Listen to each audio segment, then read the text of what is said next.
आपका घर चाहे छोटा है या बड़ा, लेकिन उस छोटे या बड़े घर को बगैर हेल्पर के छोटे बच्चों के साथ वेल मेंटेन्ड और ऑर्गेनाइज्ड रखना ना थोड़ा-सा मुश्किल हो जाता है। लेकिन आज मैं आपके साथ एक ऐसी आदत शेयर करने वाली हूँ, यकीन करें सिर्फ़ एक आदत ना आपकी सारी मुश्किलों को आसान कर देगी। आपकी जो सफाई की टेंशन है उसको बिल्कुल ख़त्म कर देगी।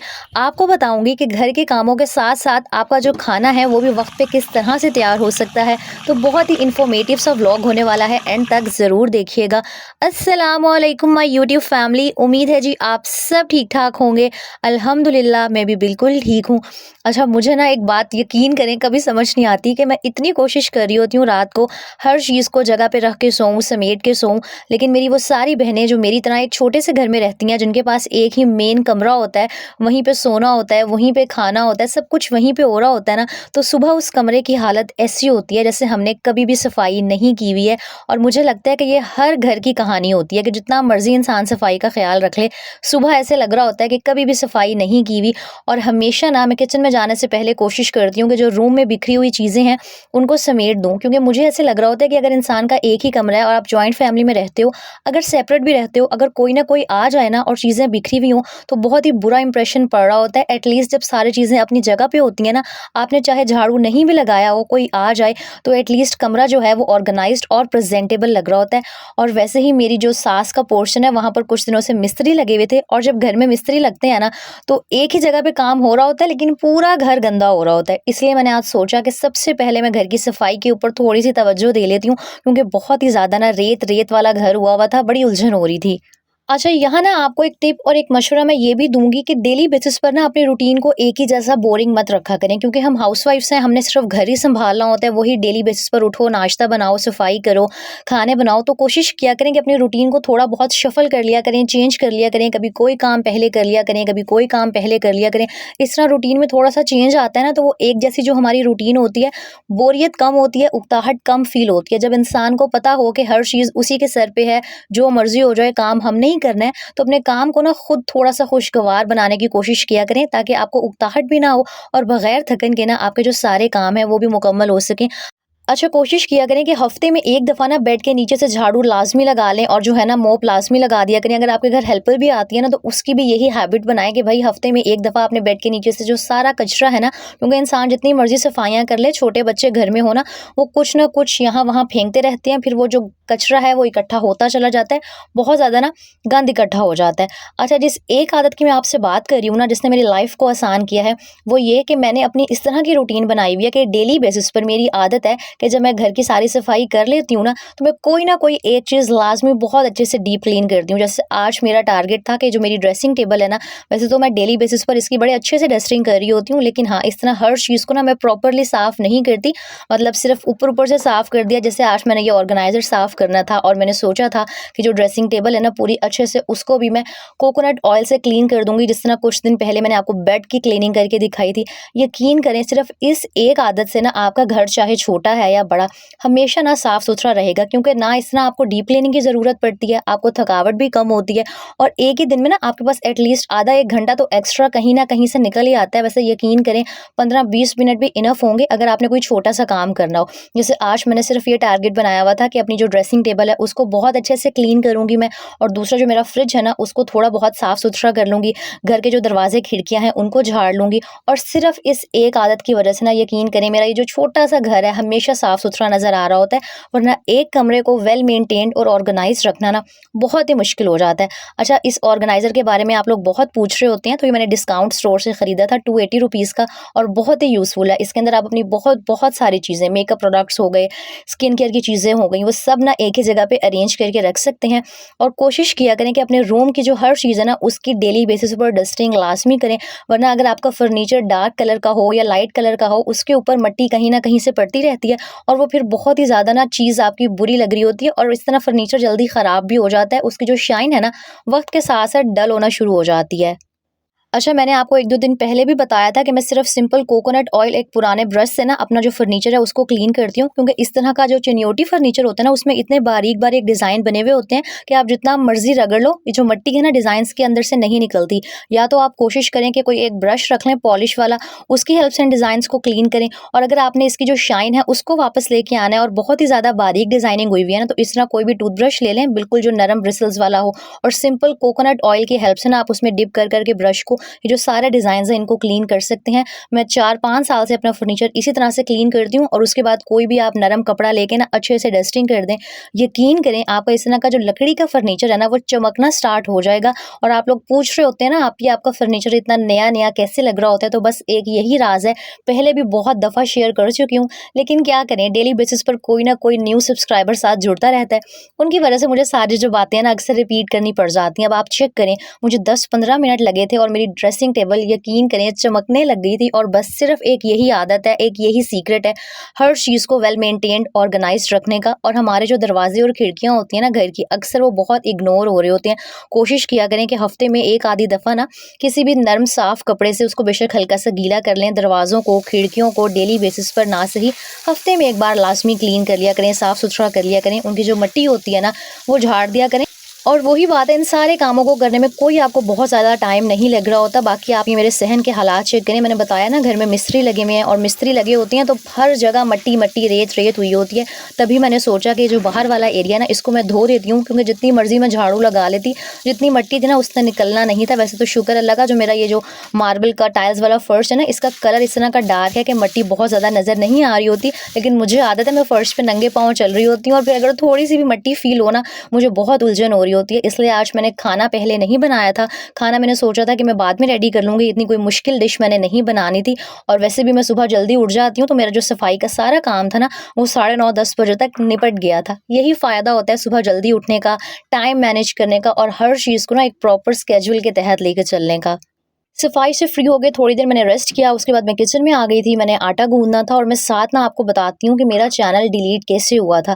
अच्छा, जब मेरे 1000 सब्सक्राइबर कंप्लीट हो गए थे, वॉच टाइम कंप्लीट हो गया था, मेरा चैनल मोनेटाइज़ हुआ। और ज़ाहिर है जब एक क्रिएटर का चैनल मोनेटाइज़ होता है, तो जो खुशी होती है बहुत ही ज़्यादा हो रही होती है। इसी तरह मैं भी बहुत खुश थी कि चलो जी अब पैसे आना स्टार्ट हो जाएँगे। लेकिन कहते हैं ना, एक हमारा प्लान होता है, एक अल्लाह ताला का प्लान होता है, और हर चीज़ में अल्लाह की मसलियत होती है। मेरा चैनल मोनेटाइज़ हुए अभी 1 हफ्ता हुआ था, और ऐसे ही अचानक एक दिन मुझे ईमेल आई कि आपका चैनल डिलीट कर दिया गया है। और बस फिर अल्लाह ताला ना वैसे कभी किसी यूट्यूबर को ये वाला टाइम ना दिखाए। मैं आपको बताती हूँ, अगर आपने कोई गलती नहीं की हुई, आपने यूट्यूब की किसी कम्युनिटी गाइडलाइन को मतलब उसकी खिलाफ वर्जी नहीं की हुई, आपके चैनल पर कोई कॉपीराइट की स्ट्राइक नहीं है, आपने कोई रूल्स और रेगुलेशंस नहीं तोड़े हुए, आपको यकीन है कि आपकी तरफ से कोई कोताही नहीं है ना, तो आप जो चैनल अगर आपका खुदा ना खास्ता डिलीट हो जाता है, तो आप अपील कर सकते हैं। जो भी आपको चैनल डिलीट होने के बाद ईमेल आती है ना, उसमें एक रीज़न लिखा हुआ होता है कि इस वजह से आपका चैनल डिलीट हुआ है। अब अगर तो आपकी कोई गलती थी, आपने कोई कोताही की है, यूट्यूब की पॉलिसीज़ को फॉलो नहीं किया, फिर तो वो चैनल वापस नहीं आना। और ये बात भी सही है, हमें यूट्यूब की पॉलिसीज़ का ख़्याल रखना चाहिए। लेकिन जो मुझे ईमेल आई थी ना, उसमें जो भी क्या कहती हैं मेरी गलती बताई गई थी, वो गलती मैंने सिरे से की ही नहीं थी, और मैं 1000% श्योर थी कि मेरी कोई गलती नहीं है। मैंने कोई जो पॉलिसी गाइडलाइन है उसकी खिलाफ-वर्ज़ी नहीं की। अक्सर इस तरह की छोटी-मोटी मिस्टेक्स हो जाती हैं यूट्यूब की तरफ से, बहुत ही कम चांसेस होते हैं, लेकिन हो जाते हैं, और बस वो गलती मेरे चैनल के साथ हुई थी। ख़ैर, जो ईमेल आई थी उसमें अपील का ऑप्शन होता है, पता तो मुझे कुछ नहीं था। बहुत लोगों को मैसेजेस किए, बहुत यूट्यूबर से पूछा, किसी ने जवाब दिया, और मोस्टली उन्होंने तो जवाब देने की ज़हमत भी नहीं की। ख़ैर, फिर मैंने खुद यूट्यूब पर सर्च किया, और मेरे पास ना लैपटॉप भी नहीं था, भाई को बुलाया मैंने, और फिर ना मैंने उसी ईमेल जो आया हुआ था वहाँ पर मैंने अपील की, यूट्यूब को एक्सप्लेन किया कि भाई मेरी कोई गलती नहीं है, मैंने कोई जो कम्युनिटी गाइडलाइन है उसको क्या कहते हैं नहीं तोड़ा, और कोई इस तरह की खिलाफ वर्जी नहीं की कि जो मेरा चैनल है वो डिलीट कर दिया जाए। मेरा तो चैनल फेसलेस है, मतलब मैं सामने ही नहीं आती, ना ही मैंने किसी का कंटेंट को कॉपी किया हुआ है, कुछ भी ऐसा नहीं था। तो मैंने सब कुछ उन्हें एक्सप्लेन किया। लेकिन एक बात याद रखें, अगर चैनल डिलीट हो जाता है ना, और उसको वापस लाने में अगर आपने कोई गलती नहीं की हुई, तो आपको अपील करनी पड़ती है, और बहुत ही ज़्यादा सब्र रखना पड़ता है। और इस सारे प्रोसेस को तकरीबन 5 दिन लग गए थे, और जो 5 दिन मैंने गुजारे थे ना, वो सिर्फ मैं जानती हूँ, या मेरा अल्लाह ताला जानते हैं कि वो किस तरह गुजरे थे।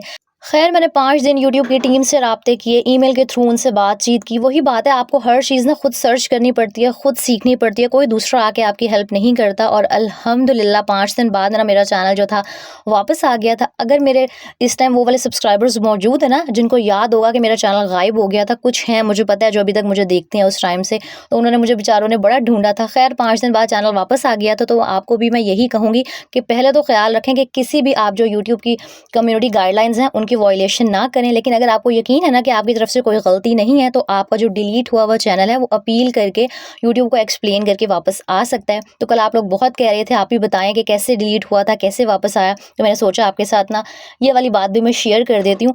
खैर यहाँ पर जी वही मैं खाने की तैयारी करी थी। आज मैंने चिकन आलू बनाना था शोरबे वाला। और आपको यहाँ एक टिप देती हूँ, जब भी आपने शोरबे वाला सालन बनाना हो ना, स्पेशली आलू चिकन, तो सबसे पहले ऑयल के अंदर थोड़े से खड़े गरम मसाले डाला करें, और जो सब्ज़ छोटी इलायची होती है 1 या 2 चिकन आलू में लास्ट में डाला करें, बहुत ही अच्छी खुशबू आती है। मैंने 1 या 2 इलायची ली थी, थोड़ा सा ज़ीरा लिया था, और थोड़ी सी जो है ना दालचीनी लेके उसे ऑयल के अंदर फ्राई कर लिया था। उसके बाद मैंने जो प्याज थे ना वो ब्राउन करने के लिए ऐड किए थे। चिकन आलू मैं जब भी बनाती हूँ ना इसी तरीके से बनाती हूँ कि पहले मैं प्याज अच्छे से ब्राउन कर लेती हूँ। जब अच्छे से वो गोल्डन ब्राउन हो जाती है ना, फिर उसमें मैं फ्राई करने के लिए चिकन ऐड करती हूँ। एक तो हांडी का कलर बहुत अच्छा आता है, जो शोरबा है ना उसमें कोई भी चीज़ तैरती हुई नज़र नहीं आ रही होती। और चिकन को लास्ट में 5 से 7 मिनट फ्राई कर लिया करें, क्योंकि हल्की सी ना चिकन के अंदर एक बिसैन सी होती है, वो फिर अच्छी नहीं लग रही होती जब हम बोटियाँ खा रहे होते हैं। तो फ्राई करने से वो जो सारी हमक होती है और जो स्मेल होती है ना चिकन की निकल जाती है। लास्ट में अच्छे से फ्राई करके फिर बनाया करें। और स्पेशली जो शोरबे वाला सालन आप बना रहे होते हैं ना, तो अच्छे से भुनाई किया करें, वरना वो शोरबे में जब प्याज टमाटर अदरक लहसुन कोई भी चीज़ तैरती हुई नज़र आ रही होती है ना, यकीन करें खाने का दिल नहीं चाह रहा होता, और खाए बगैर ही ना इंसान का वो ऐसे हो रहा होता है कि बस चीज़ अच्छी नहीं बनी। इसलिए मैं कहती हूँ हमेशा कि जितना आपका खाना देखने में अट्रैक्टिव होता है ना, यकीन करें उतना ज़्यादा फिर वो खाने का दिल कर रहा होता है, और उतनी आपकी वाह वाह और तारीफ़ें हो रही होती हैं। और दूसरी बात, हमेशा ना खाना बनाते हुए दुरूद शरीफ पढ़ती रहा करें, कोई ना कोई आयत पढ़ती रहा करें। मुझे तो ऐसे लग रहा होता है कि जब अक्सर ऐसे होता है ना, मैं बहुत थकी हुई होती हूँ, टाइम कम होता है और मैं बड़ी जल्दी जल्दी हड़बड़ी में खाना बनाती हूँ, तो खाना सिर्फ इस वजह से अच्छा बन जाता है कि मैंने दुरूद शरीफ पढ़ पढ़ के फूका होता है। ज़ाहिर सी बात है, हर टाइम मेरी भी जो एनर्जी लेवल है वो हाई नहीं होते, मैं भी थक जाती हूँ। और वैसे भी यूट्यूब चैनल को मैनेज करना, साथ में घर के काम करना बहुत मुश्किल हो जाता है। एक फुल टाइम जॉब है ना यूट्यूब भी, लेकिन खैर अल्लाह पाक का शुक्र है कि सब कुछ मैनेज हो जाता है। अच्छा, यहाँ जब तक मेरा जो गोश्त था ना उसकी भुनाई हो रही थी, मेरे पास 5-10 मिनट थे, क्योंकि इतना टाइम तो लगना था गोश्त की भुनाई होने में। मैंने सोचा मैं फटाफट से ना जो मेरा फ्रिज है उसको क्लीन कर लेती हूँ। वैसे तो मेरा फ्रिज ज़्यादा गंदा होता नहीं है, मैं हफ्ते में एक दफ़ा लाजमी इसको ना हल्के से गीले कपड़े से क्लीन करती रहती हूँ। और दूसरा, मैंने पहले भी शेयर किया था कि मैंने फ्रिज के अंदर ये लाइनर्स बिछाए हुए हैं, फ्रिज की शीट्स बिछाई हुई हैं। इनकी हेल्प से भी ना फ्रिज मेरा जो है बहुत साफ़ सुथरा रहता है। दोबारा बता देती हूँ कि कोई मेरी जो कूलिंग है ना फ्रिज की, इसकी वजह से कम नहीं होती। जैसे पहले कूलिंग होती थी, अभी भी वैसे ही होती है।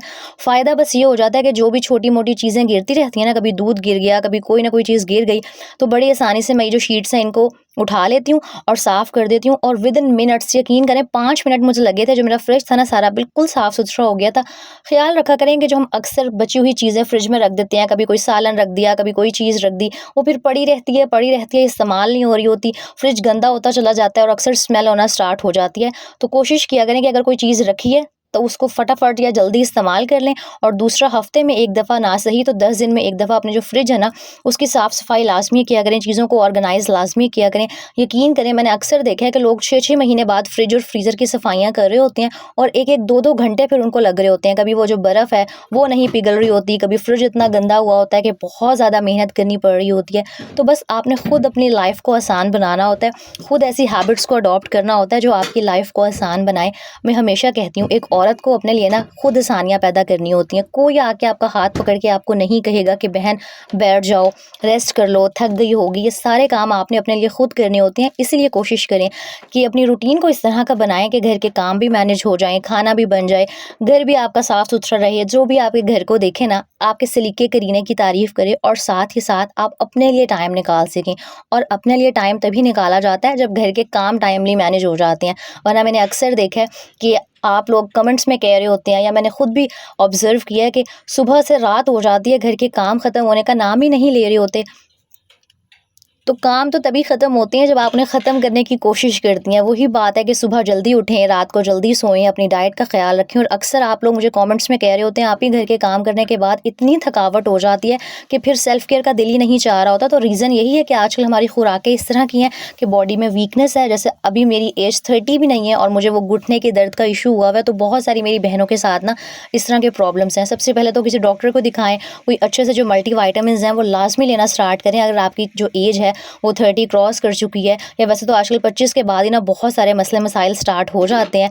और साथ ही साथ ना जितना ख्याल आप घर का और अपने बच्चों का रखती हैं ना, उतना ही ख्याल अपना रखा करें। चलें अगर उतना नहीं रख सकती तो उसका आधा ही अपना ख्याल रख लिया करें, क्योंकि जब आप खुश होंगी, आप सेहतमंद होंगी ना, तभी जो आपका घर है बहुत अच्छे से चल सकेगा। अच्छा, मुझे ना जो भी हांडी में बनाऊँ, अगर मैंने उसके ऊपर धनिया नहीं डाला ना, मुझे वो आधी अधूरी लग रही होती है। इसलिए मैं हर चीज़ में धनिया जो है ना लाज़मी ऐड करती हूँ। और मैंने धनिया ना, ये जो मेरा ऑर्गेनाइज़र है मैंने अभी बाय किया था, इसके अंदर मैं इसकी पत्तियाँ निकाल के रख देती हूँ। 1 हफ्ता ना बड़ा सुकून रहता है मुझे। जब भी ज़रूरत होती है धनिया निकालो और ये ऊपर से गार्निश कर दो। तो बस ये था आज का व्लॉग। आपको सारी मैंने चैनल डिलीट होने की कहानी भी सुना दी और साथ ही बता दिया कि सिर्फ एक आदत अपना लें कि डेली बेसिस पे घर की कोई ना कोई चीज़ लाज़मी क्लीन किया करें, तो घर हमेशा साफ़ रहेगा। व्लॉग को लाइक, शेयर एंड कमेंट कर दीजिएगा। अपना ख्याल रखिएगा। अल्लाह हाफ़िज़।